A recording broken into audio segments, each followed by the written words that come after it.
Good morning, and thank you very much for joining us. I am Yori Folani. No doubt, especially, in Nigeria, you've heard the news updates as well already.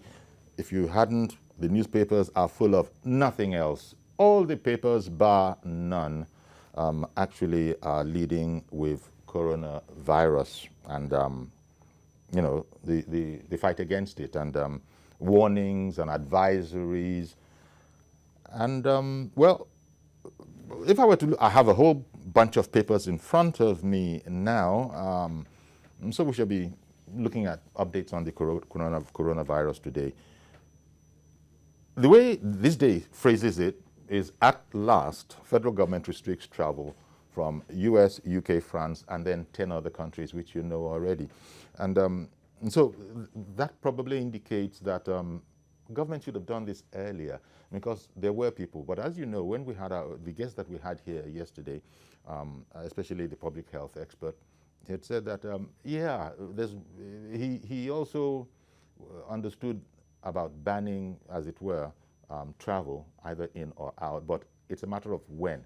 They're probably thinking more about the crisis and about panic. But now, I don't know, it's not panic, but it's suddenly gotten very, very serious. This has got way beyond perhaps all those jokes we all want to share on social media, because now suddenly Lagos State government has banned gatherings of more than 50. Bad is probably the way to put it, as has Ogun State. And all of this is, and I suppose the first, the first place where it shall come into effect will be this Friday in terms of the religious sector, when Jumat services all over the place shall no doubt feel the impact of all of these. These are congregational prayers, as you know, and that will be followed on Sunday. And people really move. We move in masses on religious days and religious festivals. So it makes a lot of sense. I would imagine, most people would imagine, that that is the way it has to be for now. Rather safe than sorry. As we were on the program yesterday, you'll recall that we started the program and had just 3 confirmed cases, but by around noon, a little after that, 5 more were announced. And just looking through the papers now, one can see that, just looking through the papers, one can see that there's no news, quite frankly, that that comes anywhere near the importance as coronavirus. And you look at all the foreign stations as well. If you're on CNN, Al Jazeera, wherever you are, every few minutes or so, they keep on coming back to that. In fact, we had the Lagos State Commissioner, Mr. Gbenga Omotosho, who is also, on the whole subject of coronavirus. Based on the fact on the ground, everybody could see that the government meant well, and that it's not in the interest of anybody that people should gather at this time. Because where this disease has been fought and it's been rolled back, the first thing they did was to suspend such gatherings. And we think that before we have a blowout on our hands, that it will be very nice for Nigeria, for Lagos State, to apply these rules. So it's not something that we are going to be thinking about enforcing.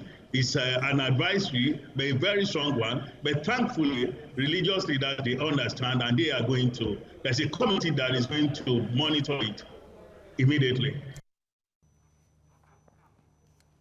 Well, so that's the commissioner in Lagos State, Commissioner for Information there, saying that there have been liaisons with religious leaders.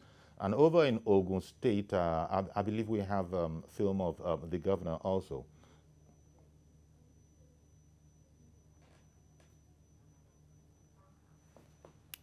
Incident and calling on the youth to be calm and not take laws into their own hands.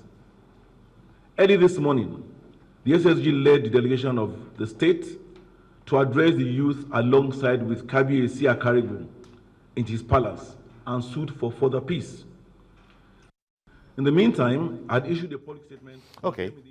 Well, the governor was talking about coronavirus, and it's become an emergency. I imagine it has become an emergency, and efforts are still on. Yeah, I'm looking at the Vanguard, at the Guardian this morning. I beg your pardon. I'm looking at the Guardian this morning, and its headline is how government actually is still searching for contacts of the 5 new coronavirus suspects. Restricts travel from the US, UK, France, and others. Cancels visas. That's how serious it has become. And oh, by the way, people had been agitating for the youth corps camps to just be cancelled, just suspend all those camps and let people go home. Indeed, that is the case. And one of the more worrisome aspects of this is all the equipment and supplies that will be needed if there happens to be a flood of cases, which we hope that there won't be. But if we were to run out of supplies, the point has been made that there is no central warehouse anywhere in the world where you can go and replenish, as it were, your supplies. And so much so that citizens across the world are being advised, especially following the run on such materials in the US, citizens across the world are being advised to leave those, those special ordinary equipment, things like masks and all those kind of wipes and that kind of thing, leave them in the hospital, on the stores, so that people who need them, that is professionals who are in the first line of defense, can actually access them. World Bank has added 2 billion, as you can see there, to funds available. Even locally, that reminds me, Dangote, actually, donated 2 million naira, I believe it was, to the fight against coronas to see what could be done. You can call in if you want, and we can actually begin to talk about this. As I said, just looking at the Guardian saying that government is actually still searching, and that's tremendously important, for contacts of 5 new coronavirus suspects. We have heard of some very responsible people, nationals, who have come in from abroad and have decided to self-isolate. And we're also hearing that in the case of Lagos, that Lagos reported, the lady who came in from the UK was picked up by her family and taken home, and did the right thing, isolated herself, whereupon her family was taken in and examined. I think we were hearing that the family has indeed been determined to be negative to coronavirus. So those kind of things are tremendously helpful, and I guess that's what we can do now. The only thing is to be as responsible as possible in these kind of situations. Lagos Ogun going into lockdown, according to the Vanguard. You might have seen it. Churches and mosques and schools shut down. And, well, there's this other really pathetic story. Mother and baby and 3 others test positive as cases rise to 8. So that,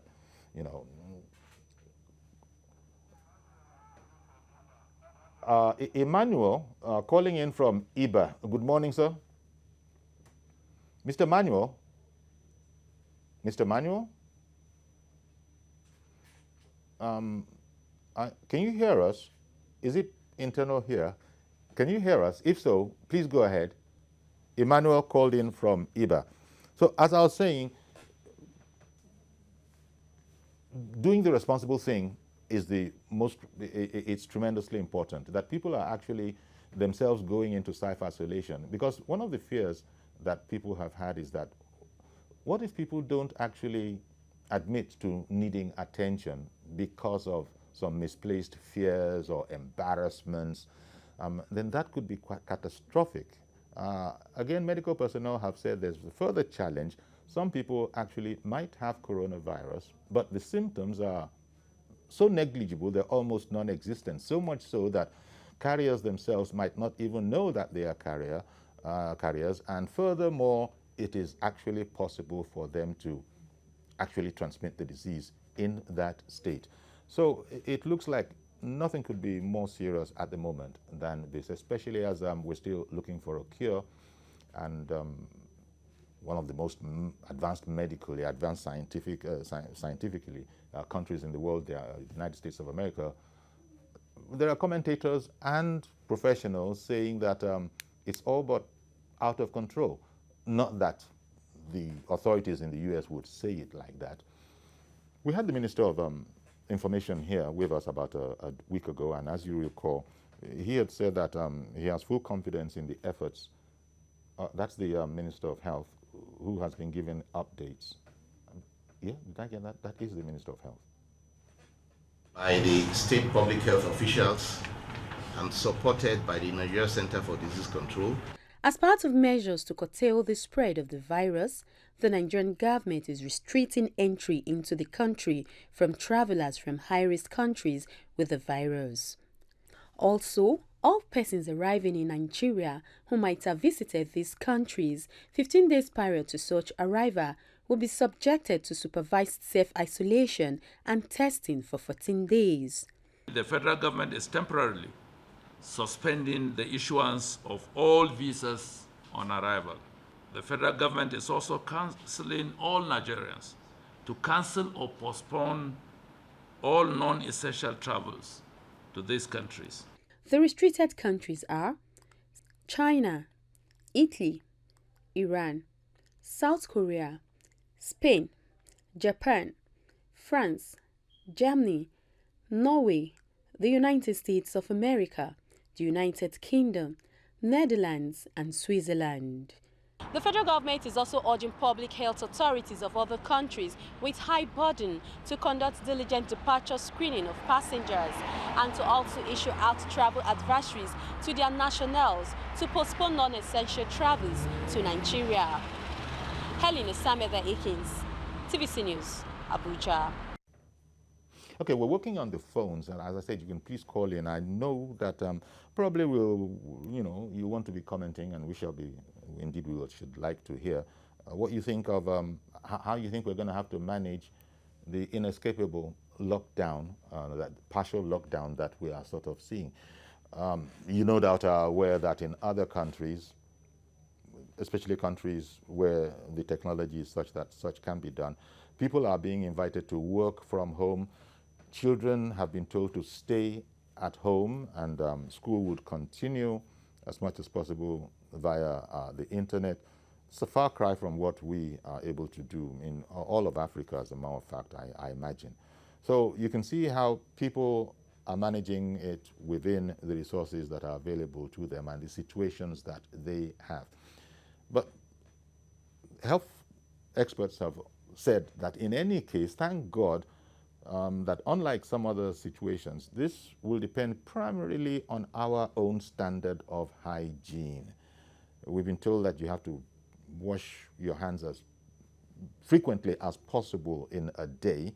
And if people just grab onto that, of course, people are also talking about, there's a lot of talk going on about the, what are those things called now? Those hand sanitizers. Yeah, well, we've heard that nothing is as good as soap and water, good old soap and water, and just everybody has access to that. And this is not to say that I'm not aware of comments that we've had that, there is no pipe bomb water, but there is water when it's an emergency, and people know that this could easily be, one of the most effective things you can do in terms of protecting yourself, your general hygiene, taking care of your cleanliness, and so that you don't pass it on. And of course, we've been told, we were discussing this yesterday, that people, we're highly social people, everybody, humans all over the world. This whole matter about not making unnecessary bodily contact. I'm talking about shaking of hands, that kind of a thing. People have to learn anew. Even people who know better are still subconsciously, is it involuntarily, extending their hands. Don't take your hands to your mouth as much as possible. Don't take your hands to your face, we're being told. Let's try to see if the phones are working now. Mr. Emmanuel, good morning. Good morning, Mr. Manuel. Well, we're still working on it. What it looks like what is happening is that your calls are coming in, and then something is happening. So we'll keep at it. Especially, we're talking about coronavirus generally, and we do want to hear, as a result of the escalation in the numbers from 3 to 8, that was a quantum leap. And then also the fact that government has now gone ahead and put restrictions on meetings beyond, shall we say, 50, I believe. 50 seems to be the number, and that automatically takes out religious services, and not to mention, yeah, well, that's another example. That's an example, because we're being told the recommended distance you're supposed to keep. I don't know if it's 5 feet or 5 meters, but whatever. It seems to be that should there be an involuntary sneeze, one should be far away enough that you won't, be directly sneezed upon, even though we know that these things can, float around and travel in the air. But do everything to make it as safe as possible. It really is a crisis, because there are markets to be considered, there are shopping malls to be considered, there are eateries to be considered. We've seen pictures from abroad where typically we say, nah, this couldn't be us, or this wouldn't happen to us. We were shown pictures of the Vatican, and it was deserted. This is a place where people day in, day out always are. Whether we will follow suit and be exactly like that remains to be seen. But I don't see that there's any choice, because we're being shown examples from all over the world that this is the way it is now. And we've been told to be very, very careful about how does one put it, these old wives' tales and some sort of anecdotes that don't really have any substance. Things like, oh, it's far too hot here for coronavirus to survive. Well, you might have that notion, but you just can't be too careful. Whether the temperature is helping it enough or not, nobody knows for sure. And so it still goes back to the whole matter of cleanliness, personal hygiene, doing our best in that regard. Government has stepped in. Now, you can't come in, you can't go out. And that's not, and this is without prejudice to the fact that I think it was Dr. Boyo who was pointing it out yesterday, that one of the concerns he had was that Nigerians who might want to come home that are not infected or affected won't be able to come home. And so he felt that this was going to be hitting Nigerians more than anyone else. That's public health expert, Dr. Amadeli Boyo, on our program yesterday. But I imagine we just got to watch this, and things are going from day to day, and we just are watching it and following it. But the experts have said there's nothing as good as soap and water. Then the whole matter of the hand sanitizer. The other big thing that the authorities are on is how to track down contacts of people that have indeed either gone into, self-isolation, or indeed have been determined to actually have been infected with the virus. That's a big problem, especially if they don't show any symptoms. And as I said before, the fact that you don't show symptoms doesn't really mean very, very much at the moment. It just might mean that you're clear. It also might mean that, as they have discovered in a number of cases, there are low-grade infections that don't even show symptoms, but nevertheless can still be passed on unknowingly. So these are the situations that we find ourselves in, battling this whole situation. WHO is giving us daily, in fact, not just daily, hourly updates, and they're inviting people to come to their sites, especially as all of these rumors, floating around. One also recalls that WHO has warned against all sorts of phishing sites, false news, and then heartless scammers are also getting in on the act, we also understand. So this is just a situation, this is just a time when nobody can be too careful. Watch out for the websites that you actually are accessing and are actually taking on board as supplying useful information. They keep on telling us how to, know that. Watch the URL very, very carefully. You have experience already from your banks telling you that they would never contact you and ask you to give any personal details and that you should look for this and look for that. You can very largely, I imagine, just apply all of that too when it comes to knowing what sites to go to. But WHO is straightforward enough. You can always go there. Nigeria appears to have swung into the serious mode zone now. I don't know how the authorities grade these things from, like they upgrade hurricanes from low grade to whatever. I'm sure that's also very much in the mix now. So that's the situation we have on our hands. The phones, it's such a pity. The phones are working, but also not working, meaning that we are hearing them ring, we are picking them up, and then something is happening. So the engineers are working on it. We'll take a break for now. Stay right with us, please. We'll be right back.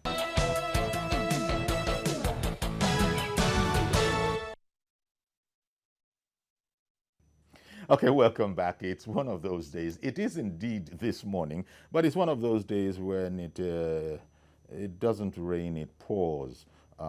Not only has the situation, turned out the way it has, but then in addition, the phones are getting in on the act. So we can't even hear from you as we would dearly like to. I'm sure you also would like to get in so that people could hear your voice as well.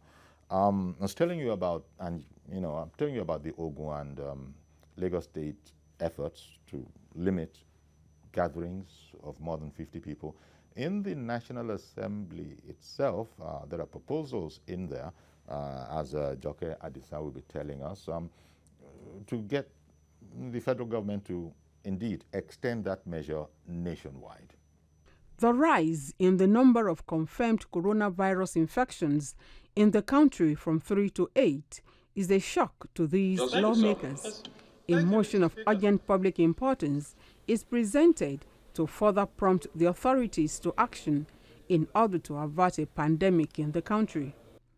This action comes hours after the government issued a travel ban on 13 high-risk countries. The legislators insist Nigeria must take further proactive steps, like other countries, to safeguard the lives of its people. What protocols do we have in place when such or if such happens in Nigeria? There should be an awareness campaign currently going on so that people can actually envisage that there might be a possibility of closing business premises. There is need for us to look at us exposing ourselves in open worship and also open gatherings. Nigeria is being used as a hub by those areas that are not allowed to travel. They come to Nigeria to fly through Nigeria. It's a very serious matter, and we should not play by it. Those in support of the motion, please say aye. Those against, please say nay. Ayes have it. After a series of amendments to the motion, the legislators resolved to urge the federal government to sign a memorandum of understanding with Senegal to produce testing kits for Nigeria, urged public institutions to be equipped with temperature gauges, ban visitors to the National Assembly complex, urged all members, their aides and staff of the National Assembly to undergo temperature tests, urged the federal government to develop COVID-19 emergency regulations at every point of entry and border crossing. They also agreed that a day be set aside as a day of prayers to be able to combat the virus. Now that the number of confirmed coronavirus infections is on the increase in Nigeria, the lawmakers say it is high time drastic measures were taken by the appropriate authorities to forestall further increase, save lives, and the nation's economy. Joke Adisa, TVC News, Abuja. Okay, thank you very much, Joke Alabi. But as she was giving us that report, okay, let me just, I said Joke Alabi, and that's because I mixed names up, because I have David Alabi in front of me. David Alabi is our business correspondent. Good to have you, Dave. Thank you very much for coming. That was Joke Adisa reporting from Abuja for us. And it occurred to me as she was speaking that even in the National Assembly, they're too close to each other. So if as we're telling people in, National Youth Corps camps to consider disbanding. Maybe the National Assembly too might at a certain stage see, well, she was saying something in there about not allowing people in and measuring the temperatures of those people. I don't know. Dave, we're going to come and talk about some of the business implications too. But before then, we have Tai Amadu, our reporter, to also tell us aspects of that. I mean, it could only happen in a situation like this, where the reduction, the imminent, immediate order for the price of fuel, pump price, to go down is not the big banner headline all over the place. That's because of the seriousness of the times. But here is Tai Amadu.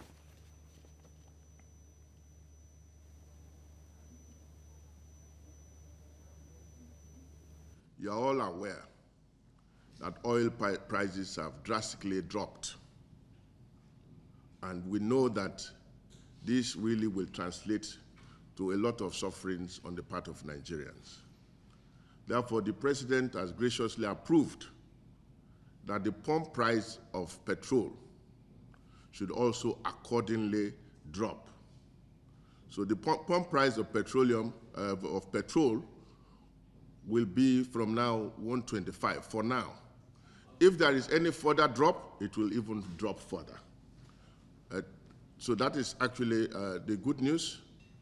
We are introducing a price modulation mechanism, which will allow the price to drop or rise with the rise in crude oil prices, so that our people will not just take the brunt of this crude oil price drop, but also get at least some benefit from it. Oh, sorry, I was already talking with Tai Amadu on. Nah, why am I mixing up names? It's Dave Alabi, yes. But as I said, it never rains, but it pours. You're a business correspondent. Now, we were just hearing about the price increase then, the price drop. First of all, what's the explanation for the price dropping? Because we couldn't, we couldn't get rid of our oil on the high seas. Now, first and foremost, we have to understand that when you're talking about oil, it is a supply and demand issue. Now, on the global front so far, we've seen the markets bleed. We've seen oil prices drop. As of yesterday, we had price of Brent crude coming down as much as $28 per barrel. We saw today too, it's about 25, 26. It's just hovering way below the $30 per barrel benchmark that we've now freshly set, beyond looking at $60 and above where it was trading previously. So now it's time to trade cautiously. And just like the Minister of State for Petroleum Resources, Timipre Silva, said, it is imminent. This time around, everyone is taking strategic measures to contain the impact of the coronavirus. Now, just yesterday, the president of the European Central Bank also had an emergency meeting looking at what sort of fiscal stimulus they can put into the market. They've already printed as much as 1.1 trillion euros into the European market as well. So coming back to Nigeria and talking about our oil price now, it's important that we have the system whereby we tend to alleviate a little bit the sufferings of the people, so to speak. So if we are having fuel go lower and lower and lower, it is just important that we also work with the market forces and bring the prices down. So that's why we have the fuel price coming to 125 from 145. Now, he also made mention of the price modulation mechanism. It's important. All marketers have raised issues here and there, but at a time when we are talking about fuel subsidy, we are looking at responding to the market trends and a whole lot more. We are still going to have reactions from independent marketers as well as the major oil marketers as well, because if NNPC is selling at 125, compliance will be threatened, because then they'll be making huge losses. Indeed. And as you were pointing out, it's petroleum, it's the price of crude that has dropped. Dropping. And the refined product here, they're dropping the price of that as well. We import largely our petrol. So at the end of the day, we see that we cannot necessarily bring as much as we ordinarily want to. Even in our production, Russia, OPEC, everyone is being called upon to cut oversupply. So at the end of the day, Now also getting your fuel, the demand is not quite present, the prices are falling. So at the end of the day, you come to Nigeria and then you now ask yourself the big question, what is the current reality vis-a-vis the market trend? So it's a reality, and this is, for once, not following the usual economic sort of line, isn't it? People, when there's less of a product, then the price tends to be high. Exactly. Now, but now because there's no demand, the price falls. The price will fall. Now, when you say there's no demand internally, because people will still need... people will still need the fuel internally. We are not refining, we are still importing, exactly, and a whole lot more. So whatever is happening in the will global be front, because when you look at China's demand for oil, Nigeria produces as much as possible. We are producing as much as about 2.18 million barrels per day. And now that is now being questioned, because at the end of the day, this market you're supplying for, which is the market on the international market, as your primary focus, then Nigeria is somewhat of a secondary, because you still now have to import. Then you just cannot but ignore the whole forces that have already taken over the market. And that's why the Minister of State was explaining that. So even if we see price of Brent crude also come as low as $25, $20, we would definitely see the price of petrol in Nigeria also drop as well. Interesting. But as you're saying, the petroleum marketers are not going to like it very much. No, the landing cost is far more expensive. That's one of the issues they've raised so far. Because at the end of the day, if we're having NNPC as the major importer of petrol, and we still have other independent marketers and major oil marketers bringing the product into the country, like I always go back to the fact that you cannot have fuel being brought in at about 200 and then you still sell for 145. So that on one hand is an issue. So at the end of the day, there is playing to the sentiment, playing to the subsidy, and the market forces that define what should be the price. So at the end of the day, the marketers are already saying that we have to be realistic with our price. And that's why you heard the Minister of State also make mention of the fact that, well, it is time to understand that we need price modulation. When the price goes up, we have to increase the price. And when it comes down, we have to bring down the price. Which is, in this case, because of the situation we have on our hands, is different from the kind of thing that Minister Babatundera Fashola back in the day, when he was making the point that those were happier economic times, that why was it not reflected in the pump price when, there was you remember? Exactly. When we were definitely, having an excess, why was it not being transferred? But the whole thing has been turned totally differently this time. Well, I think what this also clearly highlights is the fact that having fuel subsidy is not necessarily sustainable at the long run, because at the end of the day, it's just so much that government can really stomach in terms of importing the product. So when the prices come down, you just have to come down as well. And when it goes up, we now have to put it at the proper price. And so at the end of the day, if after the passing of the coronavirus and we see oil go as high as $70, it means that your 145 naira that you were paying before, which is now 125, would likely go back up. So that is all about the price modulation. So at this point in time, I think we are having a better sense of understanding of the market trends and playing to that, because what happens on the external factor is what defines what we have internally. And we've not necessarily built enough of cushions and shocks in terms of our production capacity, our refining capacity, and how we manage our infrastructure, talking about the oil and gas sector. So till then, external factors will continue to determine what happens internally. Now, it's all nice and good that the minister was telling us this, and the price come down takes immediate effect. But as today, so we're yes, but as you know, in this country, if they had said that the price necessarily has to go up from 145 to 170, it's not making you so know much that within a few minutes of that news item, it will be in all the pump prices. Now, how worried are we that the people will comply? The oil, the last mile, so to speak, that they will comply. And what is it?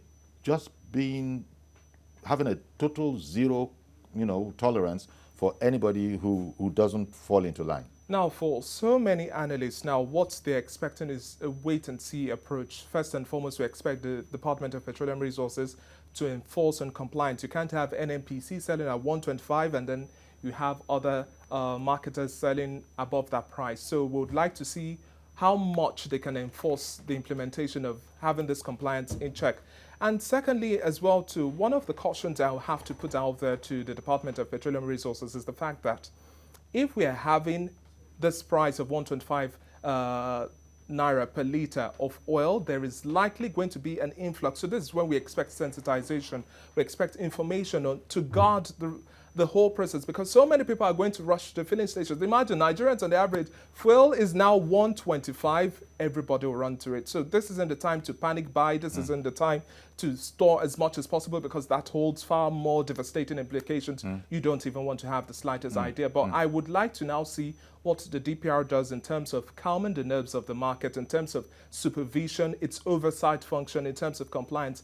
They've done quite a good job when we talk about moderating product pricing so far and ensuring that we comply, but it's time to now watch a little closer and see how much they regulate to the market. And they say that, fear not, we have a 39-day stock, as of this morning, and it's being reported in the papers that, so in other words, it's not imminent that,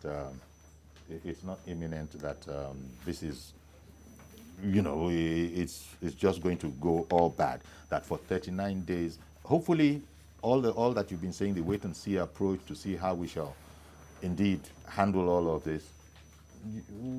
What does 39 days, 39, 40 days, what does it mean in real terms? Do you have an idea? Is it time enough? It's not necessarily time enough. I can't place a peg because I'm not with the NNPC. I'm not the Minister of State for Petroleum Resources. But at the end of the day, if they've given us that timeline for 39 days or whatever duration of days they give, there's definitely going to be some counter activities to ensure that we have enough of stock, because we wouldn't want to have a situation whereby there is no fuel at all, where there's scarcity, because we can't even manage that with the impending situation from the coronavirus. Having fuel scarcity doesn't just make sense. So the team definitely, with the Minister of State for Petroleum Resources, the presidency, you look at NNPC and a whole lot more, I'm sure deliberations are going on course right now just to ensure that we have enough of stock and supply. At the end of the day, they'll tell you that we wouldn't have a situation of scarcity. But once again, this is time that we would look so closely. Can we hold the authorities to their word? Now, away from petroleum for the moment, we can't really come away from it, seeing as it's intertwined with everything. But in terms of impact on business,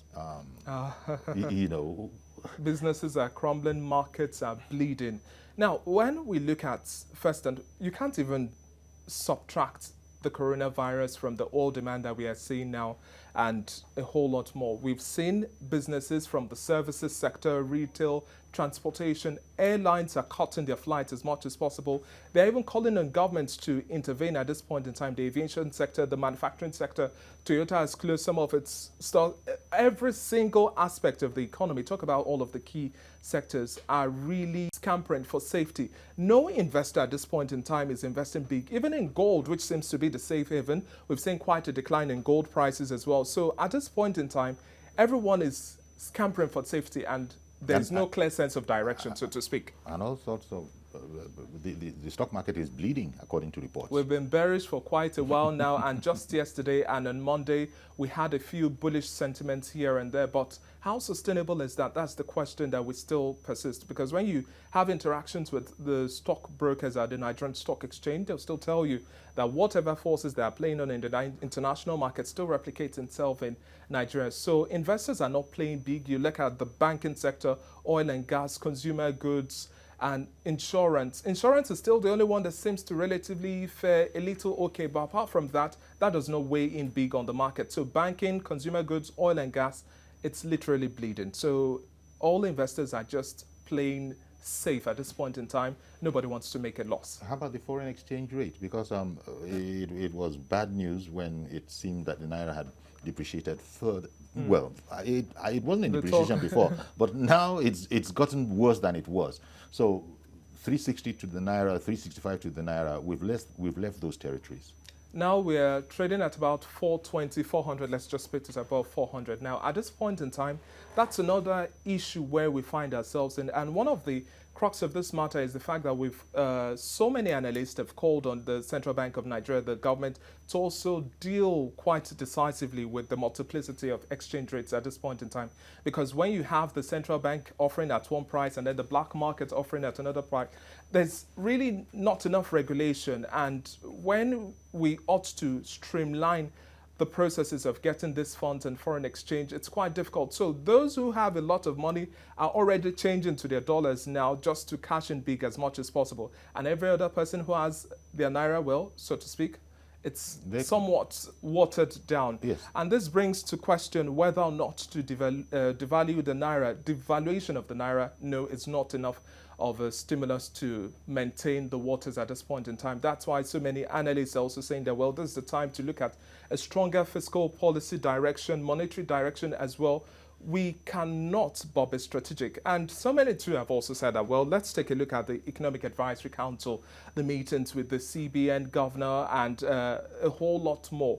What exactly is the direction? They want clear-cut terms. Now, if you also watch the news as well, on Monday or so, the interest rates were brought down from 9% to 5%. This is also supposed to support the real sectors of the economy in terms of lending and a whole lot more, because we understand the markets are quite tough now and repaying interest at that rate is still high. But at the end of the day, that is not enough. We expect much more.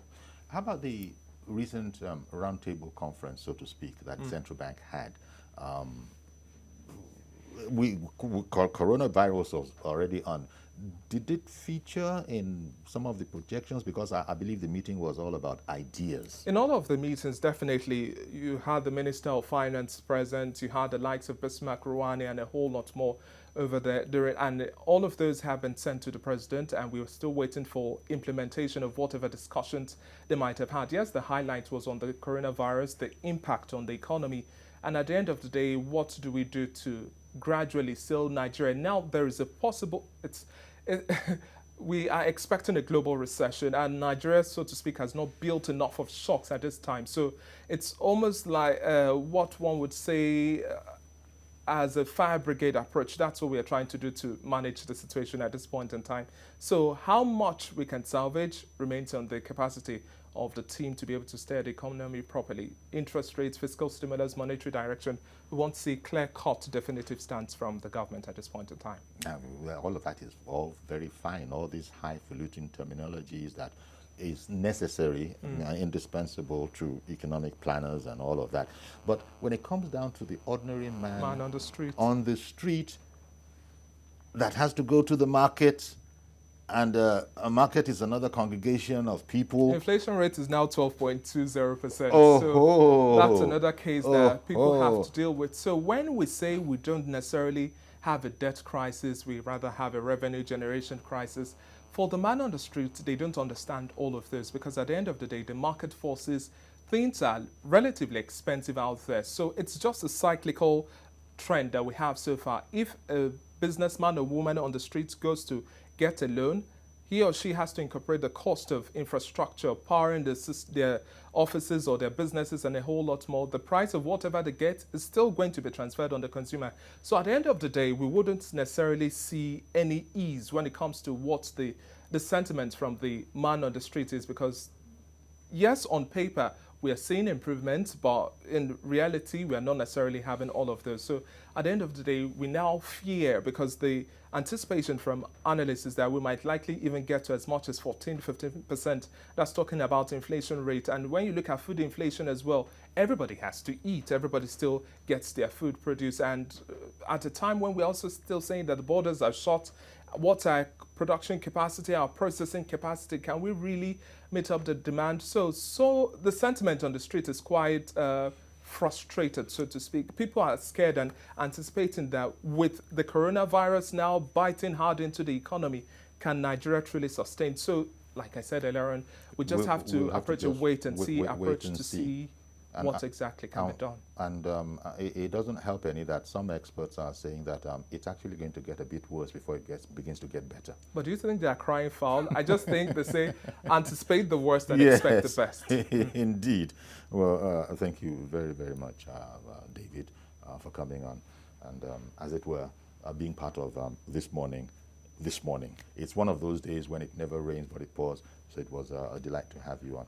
And so that's our program for today. Please join us tomorrow where things will be the way they should be, touch wood, and the phones will be working. Thank you indeed for being with us on the program. I'm Yori Folarin. Bye-bye for now.